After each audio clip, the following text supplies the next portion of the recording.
enormously responsible for what you're going to get out of it. And you can put different results in and get different results out. So let's expand upon this so you can find the best way to understand what you really want to know. Effectively creating prompts.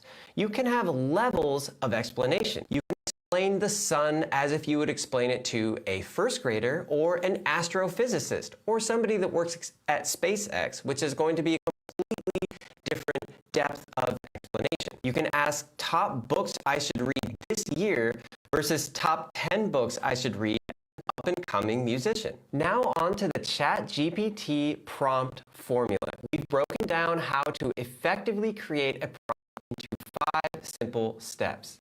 We have a GitHub prompt book link, which I will show you at the end. And now we'll dive into these 5 steps. So the first and most important thing, you need to consider the context of your prompt. How is ChatGPT going to engage with you?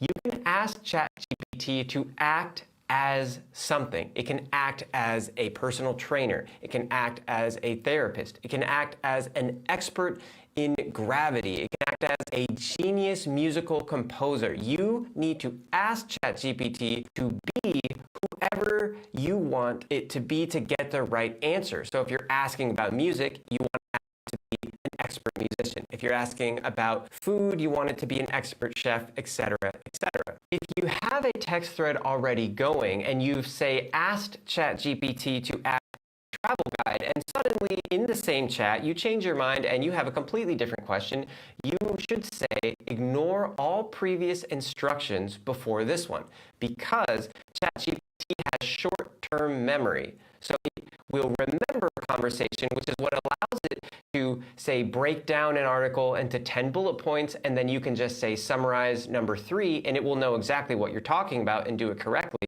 So if you want to change your mind and go into completely new direction, you need to tell ChatGPT to ignore the previous instructions so it doesn't get confused. You can ask ChatGPT to have a different tone when it answers. It can write something serious and formal, friendly and casual. It can explain something like to a 5-year-old. It can explain something like to a college graduate. You have an example prompt here that is all of the different steps that you're talking about.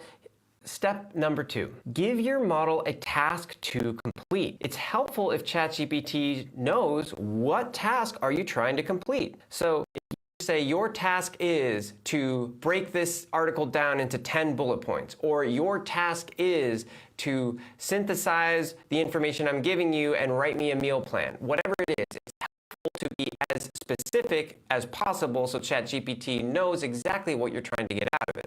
Number 3, it's important to be specific. If ChatGPT keeps responding with certain symbols or things that you don't want in there, you can say, in quotes, remove this symbol, whatever that symbol might be. Maybe it's giving you a bullet point list when you didn't ask for one. Maybe it's numbering things when you didn't want it to. So you can ask it to remove specific symbols. You can ask it to answer with specific symbols. The more specific you are, the better your result will be. Number 4, this is really why ChatGPT is so amazing. You have to ask questions. It's iterative. You can elaborate on things. You can ask it a question, it will write you something, and you can respond to it. You don't have to put the whole question in the answer, and you can just say, hey, tell me a little bit more about that, or I didn't understand the 3rd sentence, or can you rewrite that in a different way? So ChatGPT remembers what it just said to you, so it's able to talk to you conversationally to help explain something in a more digestible way if you need it to.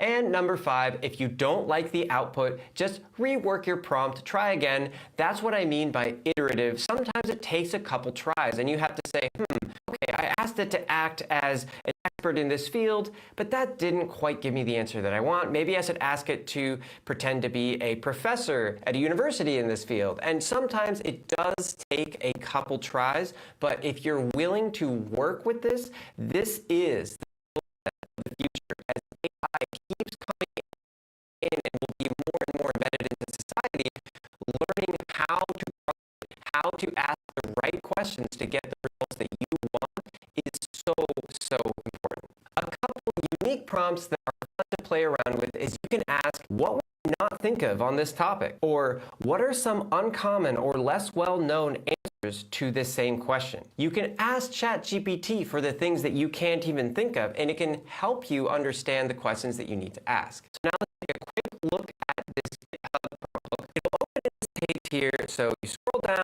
Awesome ChatGPT prompts. Indeed, they are awesome. And you scroll down until we arrive here. Act as an English translator.